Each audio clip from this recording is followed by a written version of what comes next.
you work together? That's a really good question. So sometimes we would have drummers and we would have guitarists, and I personally improvise a little bit because I was in jazz band in high school, and then I also studied jazz. I had jazz lessons in college, and so I really like improvising. I also worked for 10 churches when I was an undergrad. That's how I make good money. And to answer your questions about improvisation within music, we usually have like 8 bars of improv time, and then you can just play whatever within the chord structure. And so we kind of pass it around with each other and then really groove into each other, so it's really fun. Just like individually, like how much do you practice your instrument every day? That's a really good question. I think when we were growing up, we tried to practice 4 to 5 hours a day. Nowadays, it's a little harder with the travel schedule, so it varies from 0 for me to maybe like 3 or 4. Anyway.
Take 3. 7:30 tonight. Make sure you come on back.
Said to me was, I told the community and rec people not to be upset if I don't hang out with them in the evenings, because it just.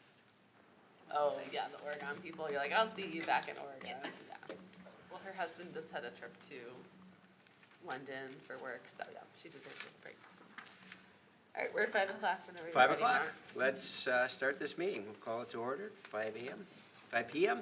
And thank you for changing around the date to accommodate for my conference next week. So, let's call for a roll call. Roddy is absent. Knutson. Here. Jameson, absent. McDaniel, Here? Herniman, Present. Miller, Present. and Frisch. Here. All right, thank you. Very good, thank you. So the minutes were included on our desks, and so, and provided here, so they were not in the packet. Giving a little time to take a look at this. Hopefully you had a chance to look a little over to see if everything looks in order. If you see it okay, then I would look for a motion to approve. I'll move. Second, Jamie? All in favor, state by saying aye. Aye. Aye. Denied, same sign? None? Any abstentions? I wasn't here, so. Okay. Yep, that's correct. Thank you. One abstention then. So we do have the opportunity for any public appearances, so let's just give it a chance for anybody that would like to talk to the park board, if they're, just give some limited time in regards to that. Is anybody interested as guests? No? We just have you. Yeah. So then we'll move on to item 5, reports from the village staff. 5A is the Director of Public Works reports. Any projects updates? I am actually going to have Eric take this one. Do you want to talk a bit about JC Park and where we're sitting? It's on, just pull it.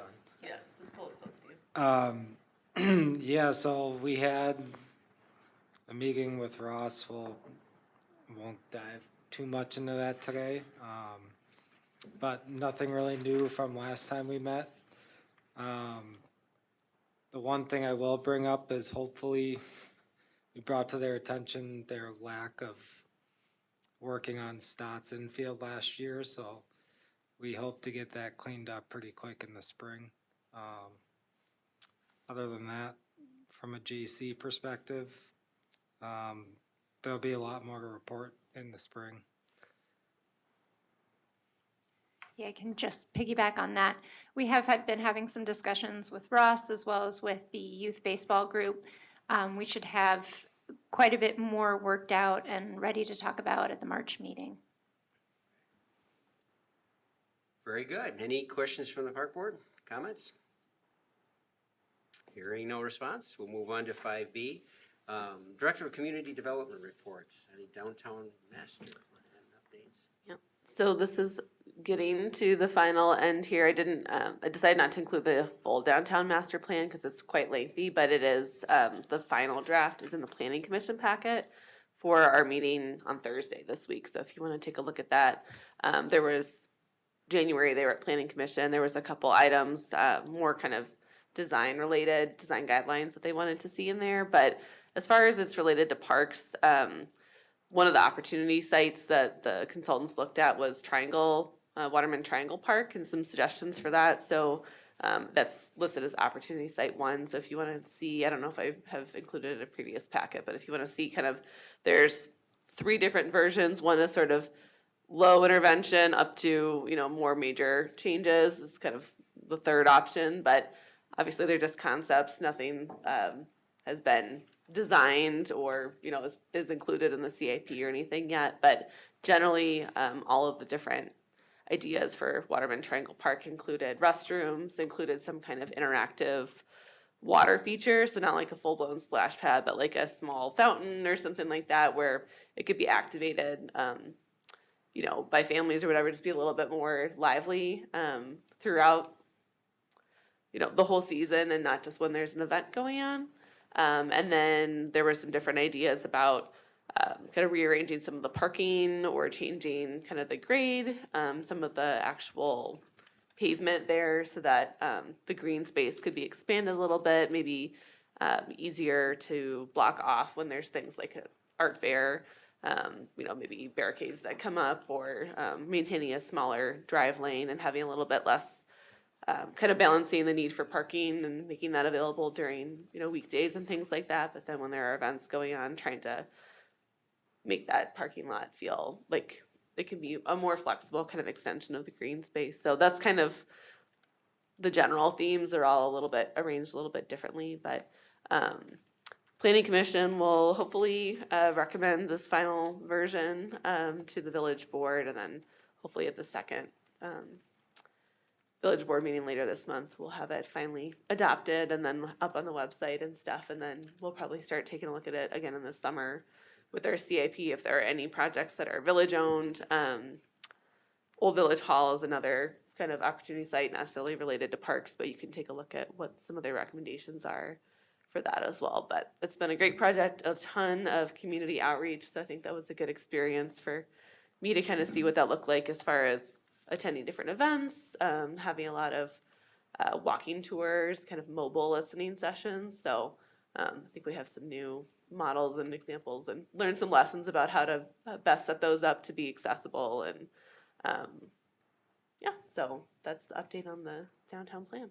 Awesome. So take a look at from the Planning Commission, so we can see some of it from there. So that should be in the packet for the Planning Commission. So you should be able to find it on the website as well. Wonderful. Thank you for sharing that. 5C, the Programming Coordinator Report, summary of the 2024 reservation system. So that was in your packet, some of that information. I'll present a little bit of this since Leanne is out at her conference today, but I know at the December 2024 meeting, which I was not able to attend, Andy, you had some questions about some other community sports groups and their usage that weren't listed on here before. So she added a couple of groups. Everything that's highlighted in yellow is an addition from that December meeting. So girls lacrosse had 74 hours reserved. That was their first year actually reserving facilities. And last year when we started implementing a fee, we kind of had an introductory rate for everybody, and then we started with more of this hourly system. So their usage is very minimal, and so they were kind of given that courtesy introductory rate of just $100 for their space. Rugby, I think, was another group that you had asked about, and she said they actually did not end up making any reservations. I think they typically use that old ice rink field, and it's kind of partially managed by the school district. And anyway, it wasn't the group that was kind of organizing there. They didn't end up making any reservations, so they weren't actually on the books for 2024. The pickleball courts, so private parties, just citizens or other folks that are in the area, reserved about 38 hours. So those are $10 an hour rate. So you can see that was a 380 amount. The Friends of Oregon Pickleball, their hours reserved was just over 2,000 hours. Rather than a fee to reserve that, kind of in lieu of that, there was a donation that they made to purchase a sunshade that was about $17,000. So that was kind of made in lieu of an hourly rate. So things will probably look a little bit different next year, given that there will, or this year, 2025, depending on if there's other infrastructure that wants to be donated. And I think that's one thing Public Works and Leanne are talking a little bit about. I know both the shelter, the concession stand, which I'll talk about here in a minute, and then pickleball, just how we kind of want to move forward to make sure that those are, the rates are accessible, and also for the pickleball courts, that those remain kind of balancing the friends group and then private party usage of the pickleball courts too. So concession stand overall was not used, I think, as much as we were expecting last year. We had some village events, the outdoor movie nights, but it was really just youth baseball and softball that used those. So less than 40 hours total between the two groups. I think she did get some feedback from them that even the $10 an hour rate, just given the scale of the events, at least last year, kind of starting out, it inhibited them making maybe as much money as they could have. And so I think also, I know Public Works is a meeting planned with Leanne next week to talk about, maybe there's more of a flat yearly rate for some of these organizations, and they just sign an agreement or whatever. It might be just different ways to, what, if any, kind of cost we want to cover there, and just really wanting to encourage that building get used. Obviously, the restrooms are being used, but the concession stand side, what can we do to make sure that is, again, more accessible for these groups? So they'll probably have more of an update, I would imagine, at the March meeting on maybe any direction from you all, or what they think would be a better way to set things up for this year. So that's the report on the usage from Leanne. Any questions on this one? Questions?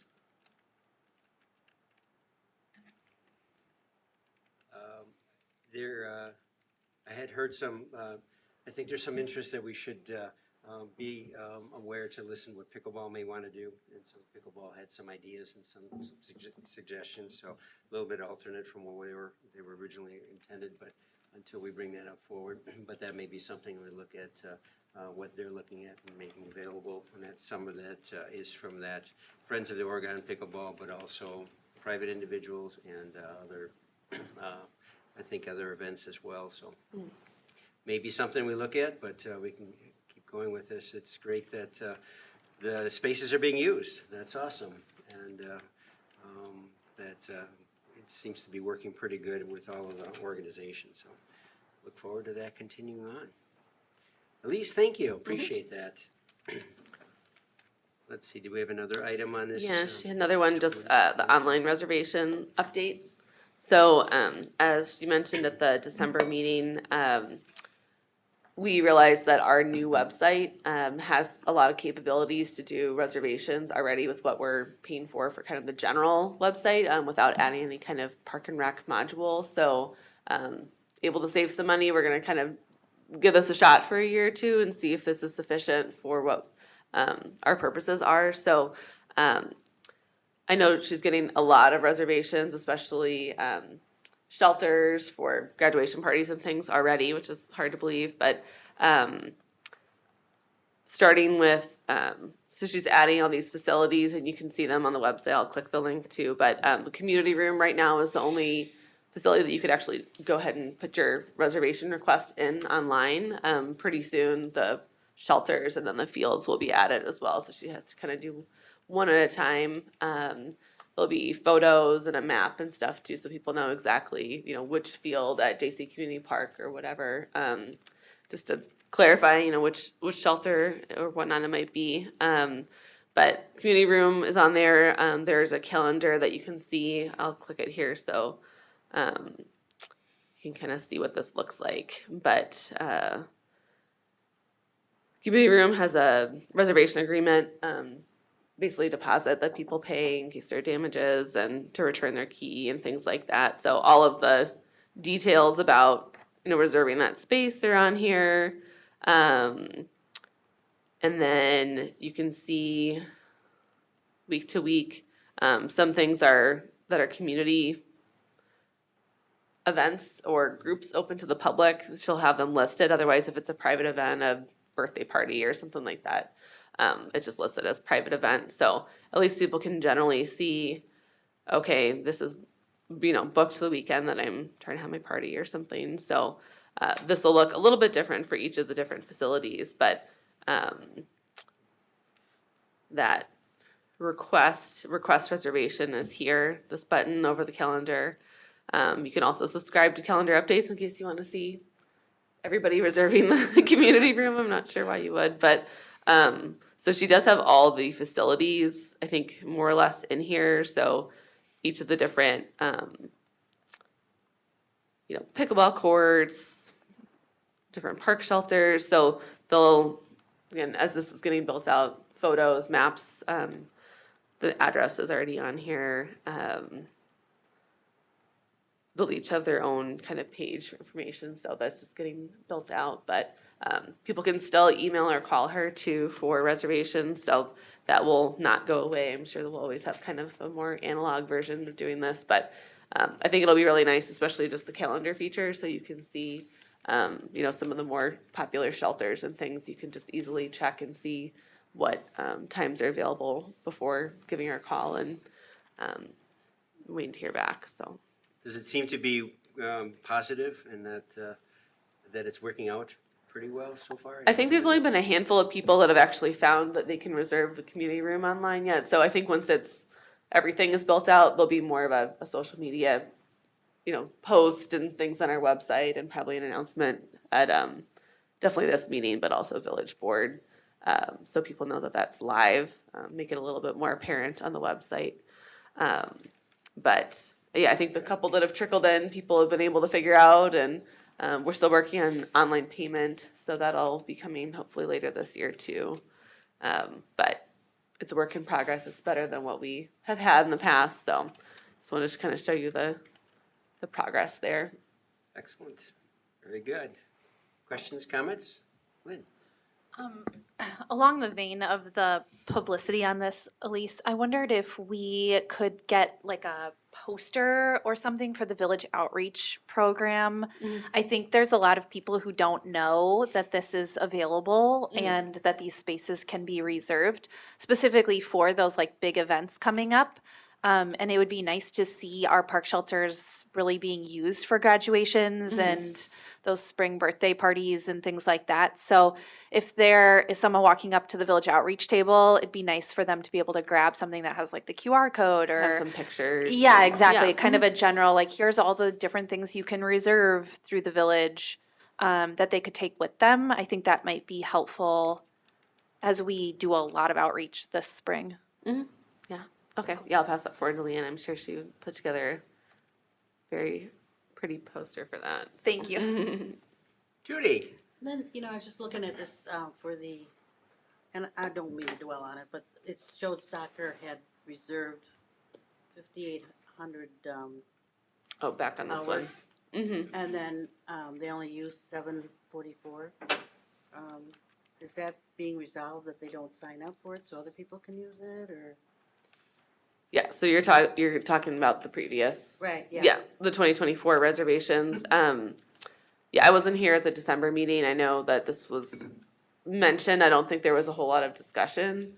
I think that's definitely a discussion point that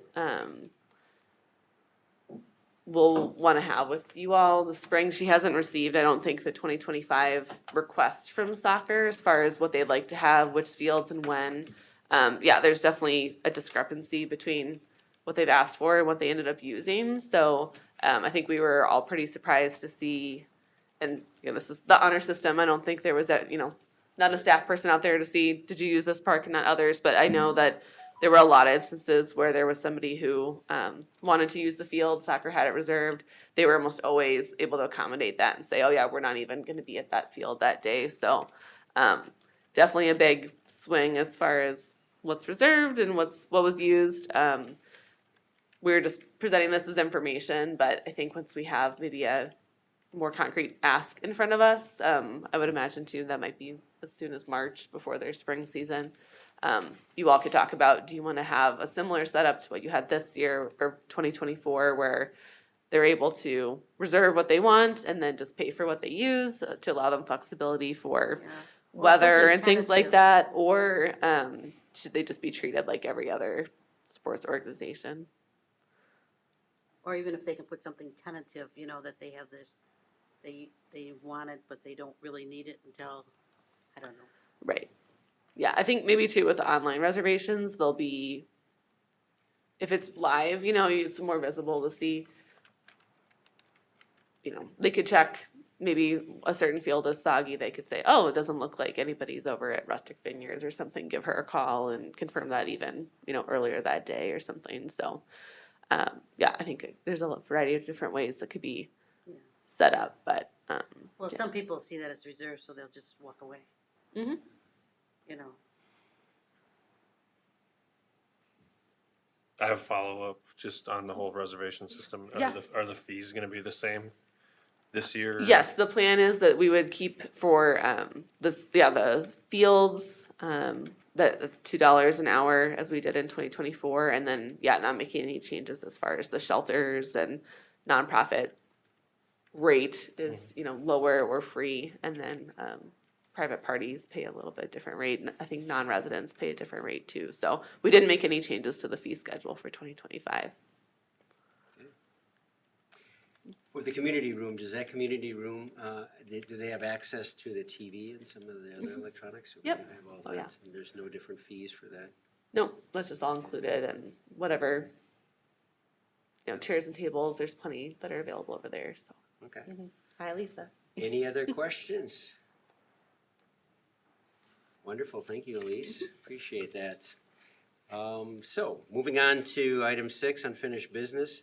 Any other discussions that we have? Don't believe there is any other unfinished business. So we'll move on to item 7, a new business. Review possible recommendations for the village board and a contract for the design services of the playground and the accessibility features of the Gary Dish Park on Ridgeview. So that was put together with Redler Corporation. And so you're presenting in particular? Yep. I'll kind of walk through this memo in case you haven't had a chance to read this. So Gary Dish Park is in the Autumn Ridge neighborhood. It was put in with Autumn Ridge Phase 2 just a few years ago. This is just south of Foxfield Road and right off of Wolf Street, County MM there. So the park is about 3.7 acres. It includes small kind of parking bump out area. Then it's kind of all in a downhill. There's another tier that's lower that was intended for a playground. And then a little bit lower, there's a large multi-use field there that I know Eric's been out quite a bit and making sure that hopefully set up for the grass to continue to come in nicely and be playable later this year. So there was $200,000 in the CIP for 2025 to do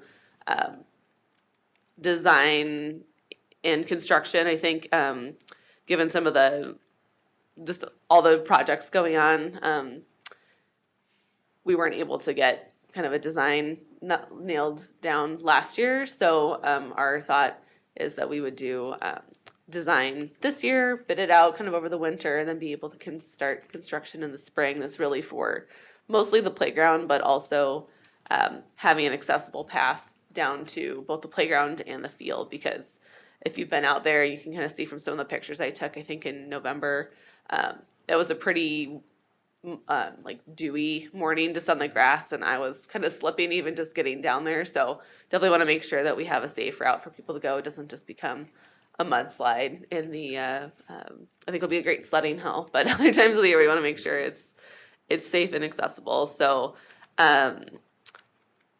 the borrowing hasn't happened yet for 2025, but will happen later this spring. So we would probably borrow the funds that we would just need for this design phase, and then think a little bit ahead to when we would start construction. Maybe we want to have some funds on hand to start, as soon as possible next spring, and hopefully playground would be playable by maybe late summer or fall of 2026. I know this neighborhood has waited a really long time for this playground.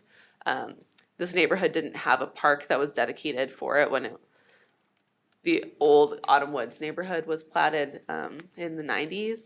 The developer was able to just kind of dedicate land in the golf course as green space, but it's not really park this public use. So I know this has been a long time coming, but we want to make sure we do this right. We do a lot of neighborhood outreach as far as getting input on playground,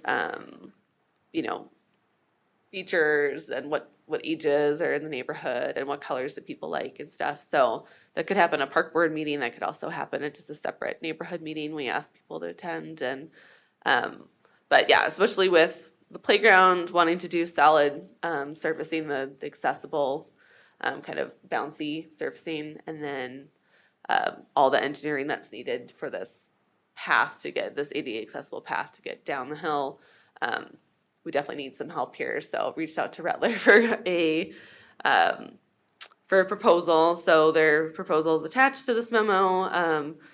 All phases of work from design to bidding to construction observation and administration would be just over $32,000, assuming a total project budget around $250,000. So that would include pathways, landscaping, surfacing, playground. Obviously, we haven't bid it yet, so we don't know exactly where that number would fall, but that's about the range that we're thinking for this whole project. So here's some of the pictures. This was taken from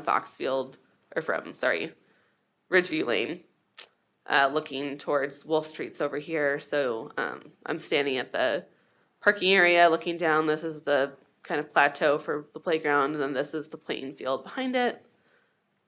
So just looking slightly to the south there, same view. And then this is standing at the playground area looking up at the parking. So you can see there's quite a bit of grade difference there. Just holding my camera as flat as possible.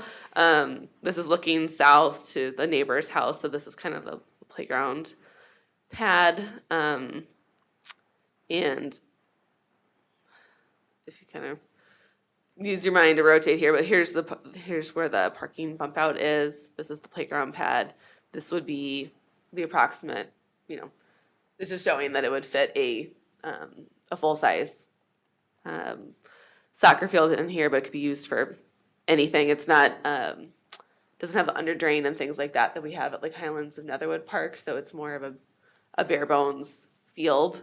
But yeah, it could be used for kite flying, it could be used for lacrosse, rugby, just family use, and then the playground there. So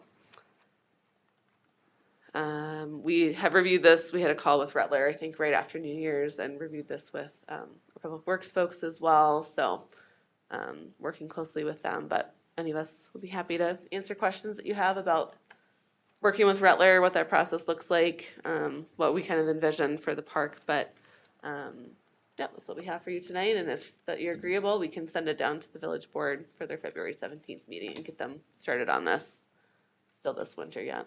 There were some trees that were planted out there already, and some of them might not have done real well, but other ones getting started. So that's a good start. I don't know how that might impact. I don't remember exactly. Yeah, I don't think any of them are in the area where the playground and then probably the path would be some kind of a switchback likely to meet ADA accessibility. So it would probably be mostly, I would imagine, this side of the playground, but okay. that'll be for the engineers to calculate. I have a question about the field. When can that come online? When would we be able to put kids playing soccer out there? That's kind of to be determined. The grass didn't really come in well there. Okay.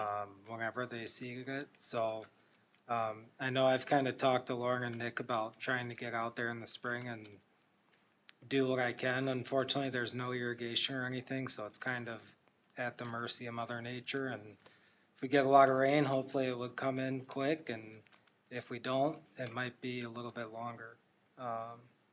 So I guess our hope is probably later this year. but I don't want to promise anything. It could be 2026.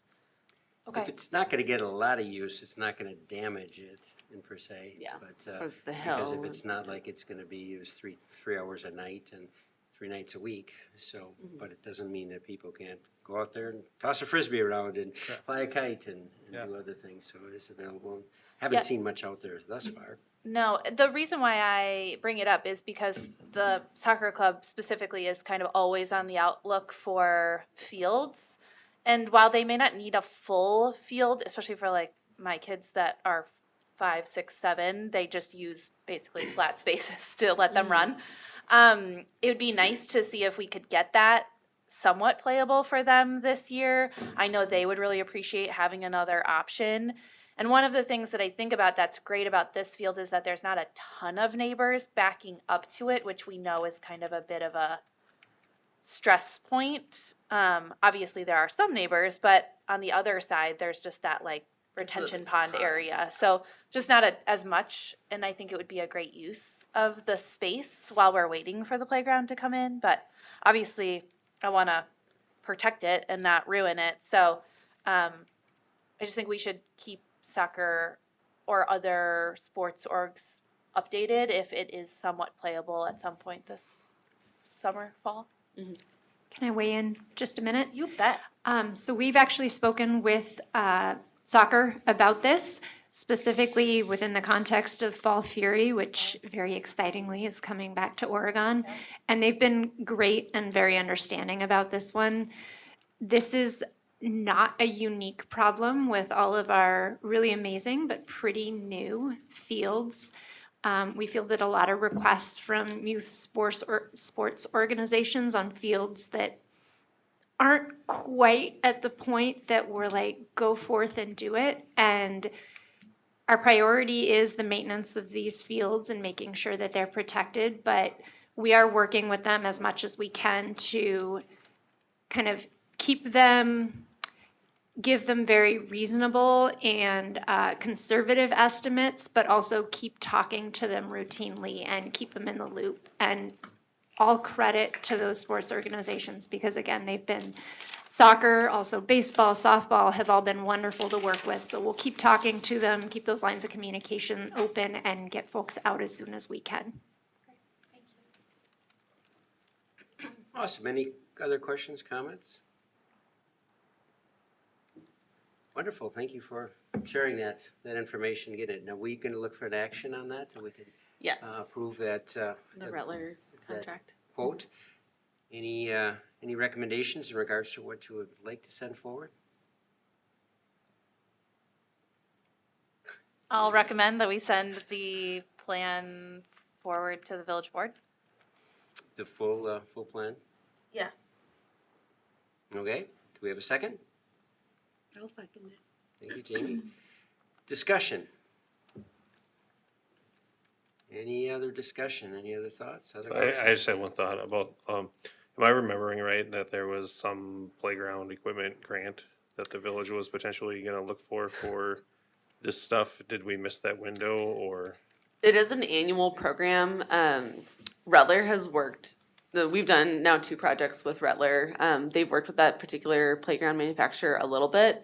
That's not the one that we've used elsewhere, and they had some issues with them on other projects as far as kind of project management and quality of the materials. I know when Jeff was here, he was in communications with it's called I think the company is called Minnesota Wisconsin Playground, but I think it's a bit of a tax write-off situation where they charge you the full price and then write off half of it. But part of the delay here was there was a couple neighbors that were really interested in kind of spearheading this and taking this on, and Jeff kept reaching out. They never were able to kind of actually get in contact, meet, look at, playground options. So I think we'll probably, just didn't make a lot of progress this year. I think given that there's a lot more engineering that needs to be done as far as the path and the pour-in-place surfacing and things like that, it probably is going to be better to just work with somebody who we are already aware of and have had experience with. and probably just do a wider neighborhood outreach rather than just reach out to a couple of those individuals who, just because of their schedules and stuff, they were just never able to kind of get in touch with Jeff, but he definitely made a lot of attempts to try to get them involved, so lost a little bit of time there, but yeah, we'll probably do a wider community outreach effort. But yeah, that, I know even the first year that I started, they're always kind of advertising that grant. But yeah, just based on what I heard from experiences, it doesn't sound like it was necessarily a big money saver in the end, because there was some other kind of just site work and communication issues that ended up complicating projects that they were involved in the past, so. Okay. Got a motion on the table. Any other discussion? All in favor, state by saying aye. Aye. Aye. Opposed, same sign. Any abstentions? So moved. Very good. Thank you, Elise. Appreciate bringing that to us and allowing us to give you the opportunity to get that reviewed. So 7, presentation regarding the Conservation Parks Master Plan. Morgan. Welcome, Morgan. Thank you for coming back once again. Hope you had a nice summer, fall break, winter break.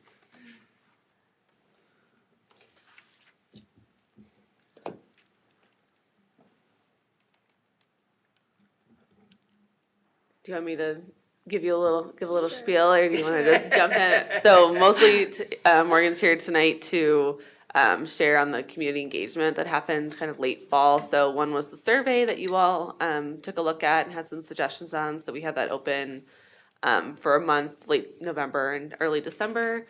Got 67 responses there. So Morgan did a nice infographic. I'll let her kind of talk through those results. And then there was, I think, only one site visit. We did a walk with Rotary at Lerner Park, but I think everything else was just via email with a couple daycares, library, and then a few community organizations that are active in the Conservation Parks area. So she did a little bit of a summary on what each individual group said and some themes that were pulled out from that, and then maybe just kind of talk about how some of those ideas and the feedback that you got are going to impact your project and kind of where you're at with your class too. So hand it over.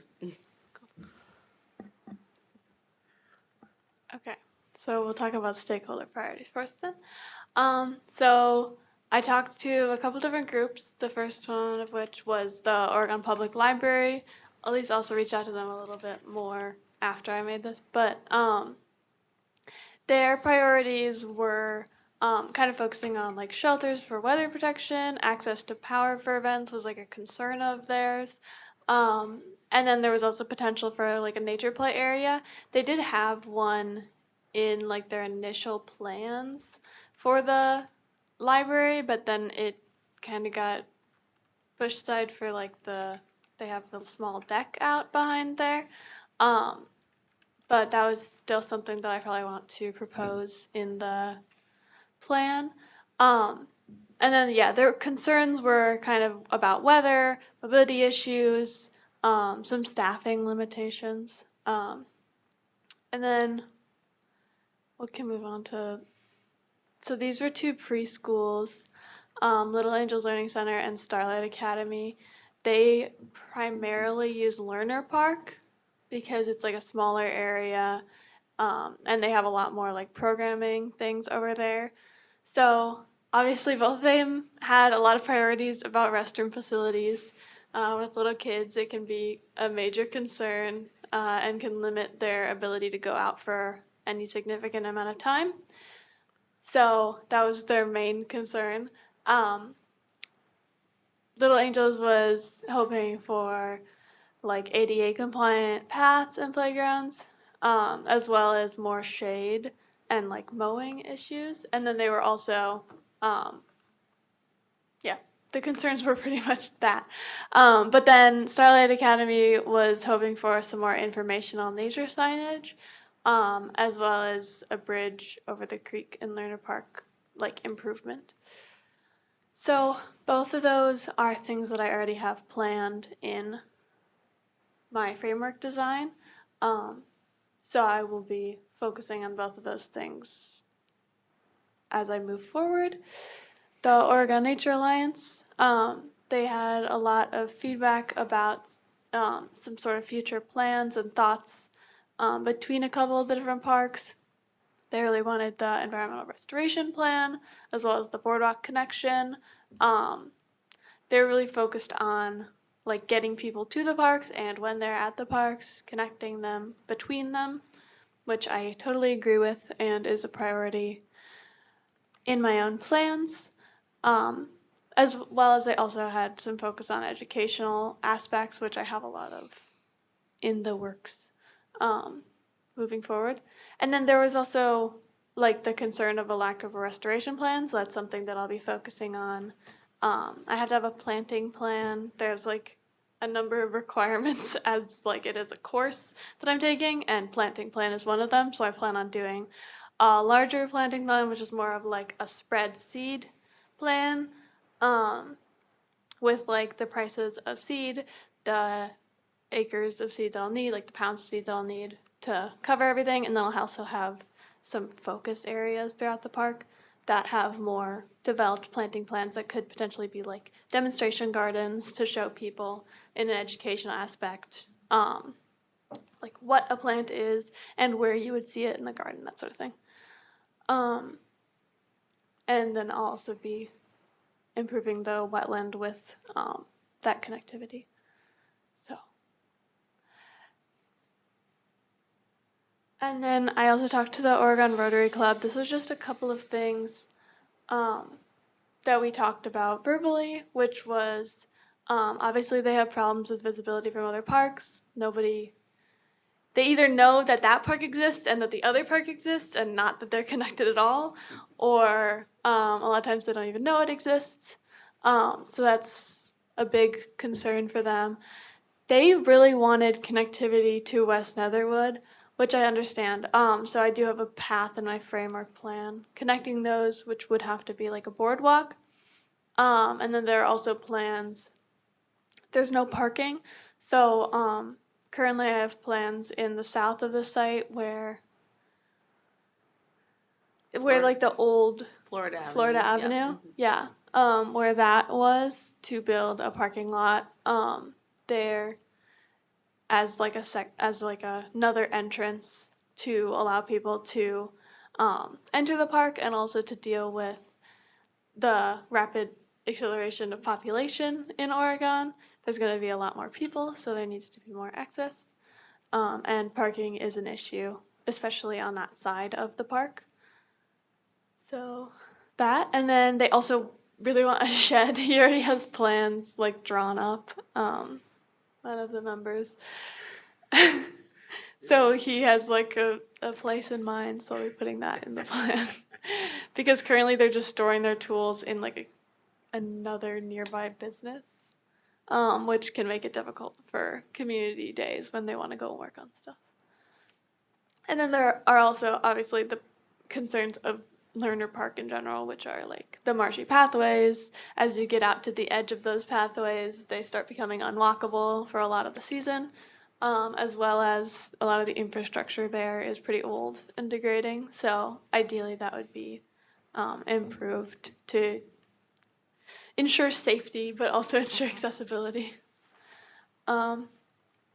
So a lot of like shared priorities were the restrooms and shelters, trail accessibility and connectivity, nature education and play, and then the environmental restoration. So those are just 4 focuses that I'll be taking into consideration moving forward. And then there's also accessibility issues, limited facilities, and other limitations, which are similar concerns to what you heard above.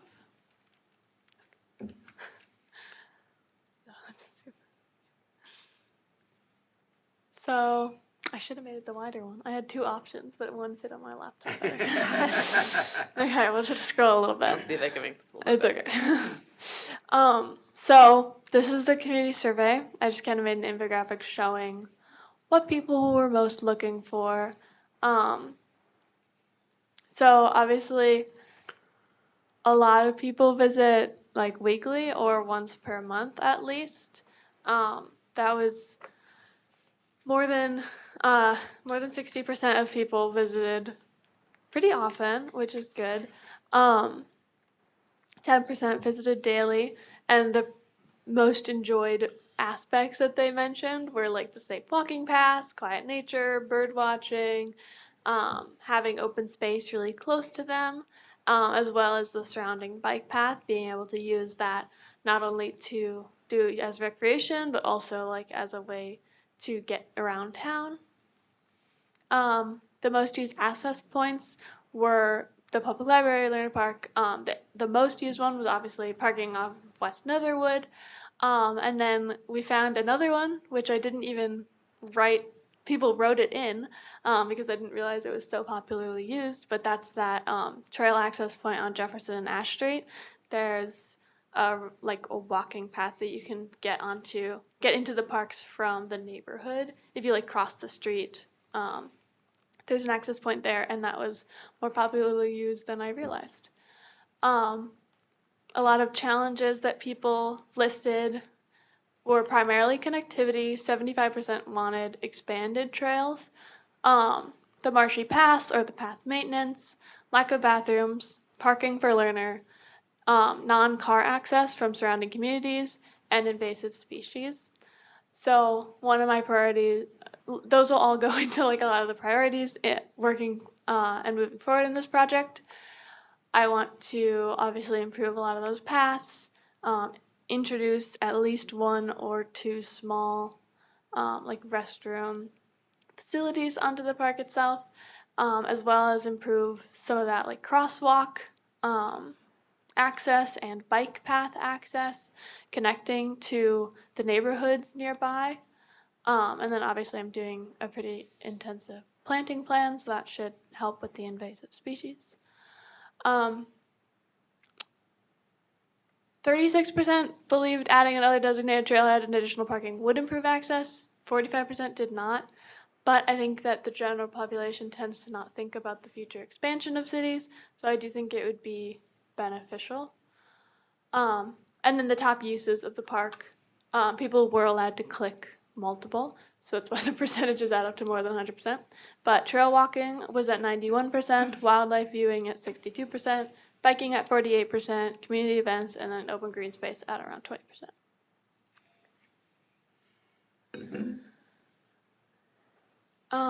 So people didn't really have a preference in terms of trail surfaces. They were allowed to click multiple, and they did.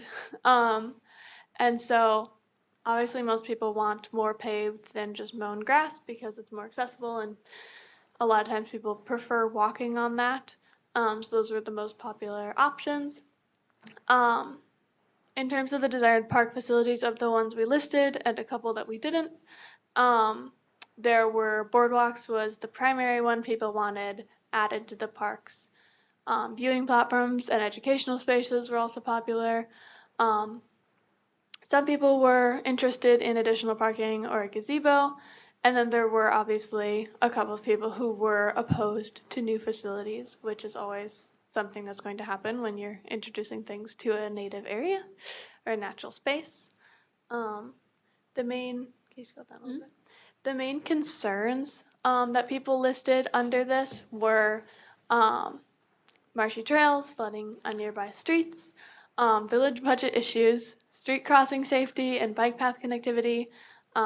They were concerned that it wasn't focusing on nature and conservation, managing invasive species, and a wildlife focus. And when asked what the primary emphasis for the project should be, 43% said environmental conservation and restoration, and 43% said accessibility and connectivity, with 8% saying improving signage. And then we can just kind of quickly run over the demographics. So there were obviously 67 responses, with 95.5% being from the village of Oregon, 3% being from the neighboring community, and 1 person who listed town of Oregon. The majority of people have lived here for more than 6 years, with over half living here for over 11 years for the people who responded. And then the ages of the households represented, they were allowed to click multiple because obviously if they have multiple people in the household. So a lot of people in the under 18 range, And then there were also a lot of people in the 40 to 49 age range as the most primary recipients. Yeah. So in terms of working, using this to further my project, I'm going to take a lot of this into account as I design things. For my project, I have like 6 focus areas for the first 8 weeks, which are framework plan, site design, grading and then stormwater management plan, planting plan, and and one more. So I have to basically have deliverables for each of those items. So right now I have a framework plan, which is more developed than the one you last saw, with more paths and more connectivity. So also educational elements on that. And then I also have to have a smaller focus area. So right now I'm working on the parking lot off of the Old Florida Avenue that is feasible and can be used year round. I have worked through that. The grading for this area, the park is like very, very flat, if you didn't know.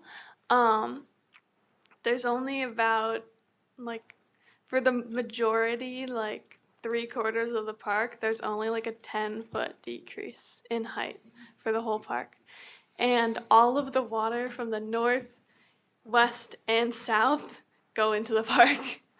When I did like the vector analysis of where the water is flowing, it all flows into the park except for towards the east, where it goes into those culverts and ditches, which will need a lot of maintenance on them as they have a lot of sediment buildup right now, which is reducing the amount of water that they're able to transport, which also contributes to the flooding. On the southeast intersections. And then that water that comes off the path there goes for a while on the surface and then goes subsurface, but eventually reaches the Yahara River. And then that goes into the Rock River and finally connects with the Mississippi River down towards the Illinois border. But I'm obviously in progress in a lot of this. We have to work all on paper for now because our professors really like paper. So I didn't really have anything to like physically show you guys, but I figured I'd share the results of the survey. And I'm definitely taking into consideration, and I'd love to hear you guys' thoughts. Thoughts? It was a lot of information to process at once. Thoughts do you have?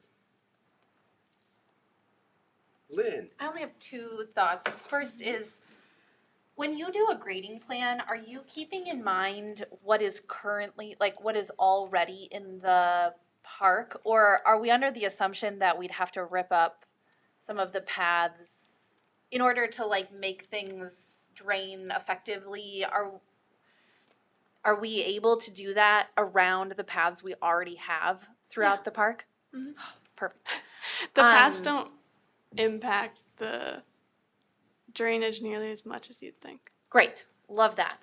And then my only second thing is, I'm sure Lauren and Elise will loop you in. The village board has been making some moves on that southeast intersection. corner. We're going to put in a pretty big intersection change here. So I don't know if that affects anything on that southeast side for you, but just as a heads up, Yeah. we probably should let you know. At least that. mention that to Okay, me great. like a week or 2 ago when we talked online. Mhm.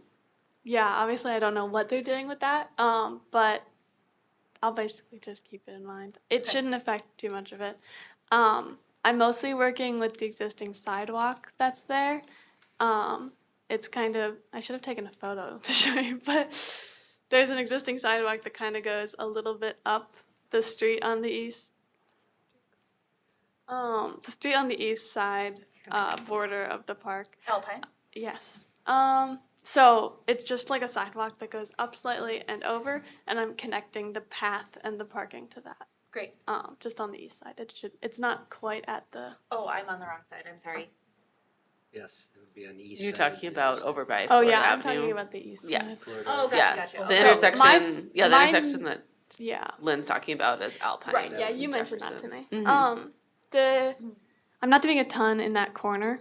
I didn't think so. And it's So- already draining to that culvert, so it's probably not gonna change anything, but Yeah, there's not a ton of the grading issues on that side aren't as bad. It's mostly if you go over to the like east a little further. Yeah, zoom in on that like bottom right corner. Burr Oak. Yeah. So that street there, you can see the little sidewalk that is on the left side of the street that Yeah. kind of like yeah. So I'm connecting it there and then improving that bridge across. And that'll be like the start of another trailhead. But I'm connecting it to that street right there. Okay. That's the current plan that I'm working with. It shouldn't have that many problems, but that whole like river is in disrepair. It's not really flowing like a river should, even though it is like a dredging area. It can be used effectively if maintained, and right now obviously it's not. So that's what I'm working on next week for class, but I'm basically gonna work on digging that a little like deeper and then improving like the riparian zone around the edges of the river to keep that like actually flowing so it effectively emits water from the site rather than how it currently is, which is just like ponding. But yeah, that's another like education zone I'm also looking into, like talking about this is the water under your feet is flowing here, and you know there's. Other comments? So I had a couple. See a lot of awareness of restrooms, and I don't think that was as much revealed originally, but it makes a lot of sense, certainly when you focus on some of the younger population. Is there something other than putting a big block building in the middle of something else for a restroom? Is there any alternate way that can be accommodating some of that? I mean, there are a lot of different things you can do to build restroom And I facilities. guess that's all, It's throw that out, you know, versus Yeah. a big brick building or something like that. yeah. Right now, I was just thinking like a small, like the sort of thing you see at like a small park where it's just like, Like a vault toilet, or I- or I mean, are you talking like a Like a permanent s- facility or a porta potty or? no, like a small pavilion where it would be like, it's kind of like you can have a couple picnic benches under it, and then like the back half is like a restroom and a restroom where you can enter. So you're thinking of having, sorry, Mark, but like plumbing there and sewer there, Potentially. or would it be something like the county park system uses where they have vault toilets, where it's just an enclosed pit with the structure. Either would be possible. Okay. I haven't like built. I'm not asking for that, any so- questions, Yeah. but obviously this is something I guess I didn't originally envision, how you'd have restrooms at certainly different parking areas. I'm sure design of those spaces would be Yeah. fully thought through. So yeah, it feels like it Yeah. fits in with the park and Yeah. isn't an eyesore. Mhm.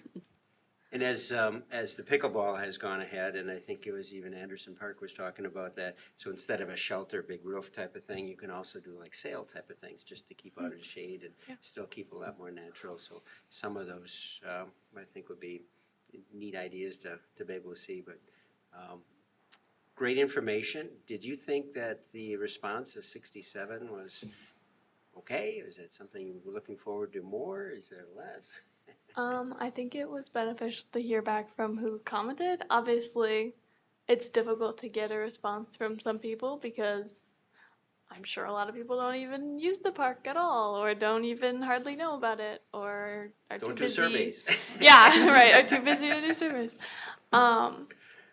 But I think it was it was a decent amount of people to get like a rough estimate of what the people who care about the park think about the park. Yeah, I think we did post it in the newspaper at least once, and then we had it on our social media. It was also shared at the senior center, library. We had hard copies available. I think we had maybe one person fill that out, but just in comparison, when we did the renaming of JC Park to JC Community Park, I think we only had 40 or 45 responses. So pretty typical, again, you're gonna hear from the people who care. I think most people either don't pay attention, don't do surveys, or are fine with whatever happens, so. I was happy I think if we had gotten more than 50, I was gonna be pleased, so. Fair enough. I mean, Mark, to that point too, I mean, it all depends on how the survey is. I mean, this survey was a little more in-depth, so there was, I filled it out, I took the time, filled it out, and then I told my daughter to fill it out, and she's like, nope. This is long, yeah. You know, I mean, yeah, if this is gonna Detailed, take yeah. you more than a minute, I have no interest in it, but, so to Right. your point, at least, I think, the people that wanna fill it out, filled it out, they took the time to do it. Yeah, there was a lot of write-in responses too, Yeah. so people definitely took their time. I tried to make and we even got like 40 write-in responses out of the 67. Like on average, the amount of clicks versus like written ones was about like 67 to like 40 something. So a lot of people did take the time to like actually write stuff in. But obviously it was hard to really make a shorter survey than this that would give us any like substantial or helpful info. So, yeah. Great report. I appreciate it very much. Really good assessment from different levels of the community. That's wonderful, and able to see it together in a infographic perspective. Did you share this with the Rotary? I haven't shared it directly with Rotary. They would love to have you come in and do a presentation. Yeah. Yeah. I heard they mentioned that they wanted me to do the presentation I did first At one of semester to their them. Meetings, But- yeah. Mm-hmm. They can always come to a park board meeting. They can too, yeah. Or I'll do presentations sometimes at Rotary, so yeah, we can talk about if they want kind of an update, and it might be towards the end too when you have Yeah, where 'cause you're then they'll planning find together. money too. Wonderful. Thank you very much. Good luck with school and your other ideas that you put together for this. We do appreciate it very much. Yeah, Yes, they'll thank be you. way more fleshed out than like I do the sort of stuff that you were just showing with like the park with the grading plan. Like we do that in class. Like we've had to do that before. So it'll be at that level at the end of the semester. Thanks, Wonderful. Morgan. Thank you very much, Morgan. So 7C, Sustainability Committee updates. We do have a Sustainability Committee, and Lynn and I are on it. And so the intention to bring this up is that there is a variety of ideas that are coming forward from the Sustainability Committee, and very likely they tie into the parks. And we've had a lot of discussion in regards to that and impacts and different aspects of it. So just wanted to make aware to the park board that these ideas would be coming forward and may link into it to complement some of the things that we look forward to, certainly some of the natural growth. There are other things that populate into it, but also just helping out in the community overall. So Lynn, did you have any thoughts? No, other than to say that more specifically, the one that I think we're probably going to move on first is the establishment of a rain garden. It's in the sustainability plan, and we have been looking at potential sites. So this is actually a heads up for Lauren, Elise, and Eric that we are potentially wanting to look into doing something at Gary Dish. There was, I think Martin indicated to me that there may be a sunshade of some kind in the design of the playground space, and that would shed enough water to sustain a rain garden. We are obviously looking at other sites and potential options, but as you discuss with Rettler, or if a sunshade were to come to fruition in some design, we don't want to surprise anybody by saying like, oh, now we want to put a rain garden here. It's something that we'd really like to do. Gary Dish is not the most walkable park. Like people aren't going to walk by it as often, so it's not necessarily a high priority one, but just as a heads up, that's one of the topics that we had discussed that's specifically park related. I assume that would kind of be like a demonstration, like education garden, yeah, so probably visibility. Yeah, and some It's sort of like important, yeah. placard to explain, Mhm. and then some instructions that if one wanted to create a rain garden on their own property, who to reach out to, how to get started, sort of a educational piece of that. Again, very early stages. of the porch of this sustainability is to demonstrate and encourage the village to do some things, but also an educational side of it is saying, look what the village is doing, you could do these as well. And so some of those things, there is a composting program that's taking place, and so there's some visibility in regards to that. So some of that can play into lots of the natural approach on it. Even on top of it, there has been, there's some opportunities where volunteering could occur, and that's like Eagle Projects. And Eagle Project would be more natural plants, so how could that play into it? So that could actually help the village out in doing some things as well. So just anticipate, just wanted to be aware of that. Likewise, if you guys have ideas or other things that you'd like to get back to the Sustainability Committee, welcome, and encourage that as well. The staff has done a great job of getting a page set up just for the sustainability, so we have some obligations to put some things together and make that aware as well. So, Was that composting program, that flyer that came around, was that yours? was it a flyer? Well, something. You No, could that was pay? something different. That was to Okay. remove items. That was somebody else, a private sector, say that if you want to get rid of junk, I think it was. That Oh, I thought it was food waste. Every like 2 weeks Okay. they'd come by and pick it up or something. correct. So that is the one. That's Green Box. Okay, So that is part of what the Sustainability Committee did initiate okay. and get going with that. Great So, idea. you like that? I did. I just don't have any money for it right now. But when I do, Well, the advantage of this is that we are working on a program right now where it's cut in half. The fees are cut in half. The village has been able to do that. And so the company's based out of Sun Prairie, and we are having more purchases than Sun Prairie. Oregon's much doing an was it? awesome job. do you remember? I think it's 13 a month Yep. for the Oh. smaller buckets. Yeah. Now I feel that's probably for maybe I didn't look at it. It's okay, we'll send you info. Is there any composting by the community garden across the street?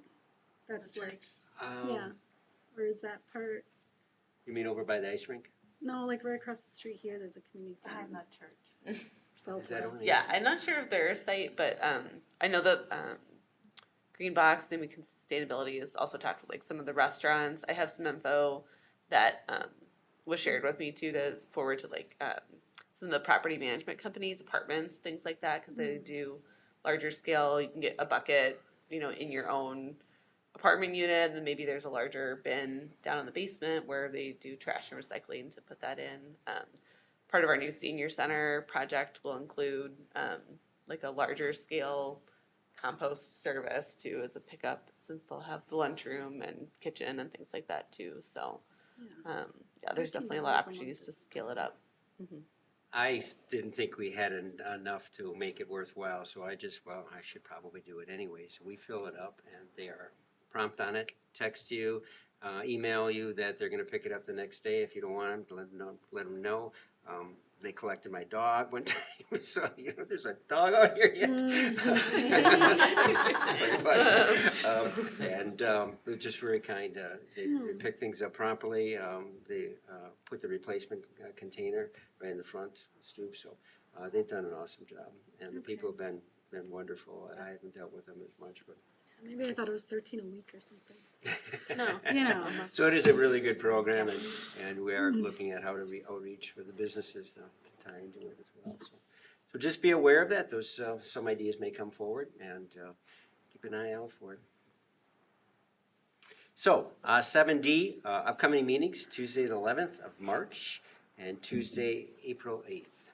That's what's on the calendar. Do I see any major conflicts with those? Those are both back to the second Tuesday. Right. Very good. We'll go with those. Item E, any other future meetings or any assignments? One of the items on here is possible revising the fee structure. So as we gather some of that information about what people are looking at and what we may do, we'll give that some consideration. So going down to the park board, any other comments? Judy? Nothing for me. Nothing from you? Very good. Lynn's looking at our calendar in confusion. Yeah, I can't make March 11th, but I'm only one person. It'll be fine. Okay. Any other things? Andy? No, I'm good, thanks. Nothing? Jamie? Very good. Well, let's call for an adjournment. I'll move to adjourn. Thank you, second. Andy. Judy seconds. All in favor, state by saying aye. Aye. Bye. Opposed, same sign. So moved. Thank you very much, all.